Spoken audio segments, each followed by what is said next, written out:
আমাৰ পদৈ টেঙা কিছুমান ইয়াত পৰি যায় সেইবিলাক বিক্ৰী নহয় কিন্তু সেই বস্তুটো আমি প্ৰিজাৰ্ভ কৰিব পাৰে ফুড প্ৰচেছিং না ফুড প্ৰচেছিংটো মানে কি যিবিলাক বস্তু আমি কেইদিনমানৰ কাৰণে সাঁচি ৰাখিব পাৰে আজি মানে খাব নোৱাৰে না সেই বস্তুখিনি আমি সাঁচি ৰাখিব পাৰে তো সাঁচি ৰখা পদ্ধতি বহুত ধৰণৰ আছে আমাৰ মেমে বাটাই কৈ দিব আপোনালোকক জাষ্ট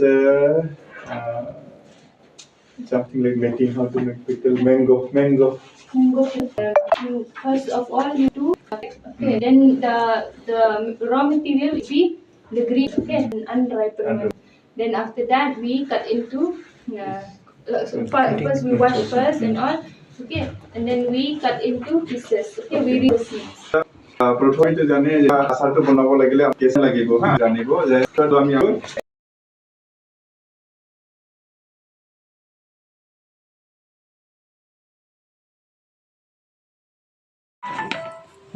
ठीक है तो कुछ पूछना है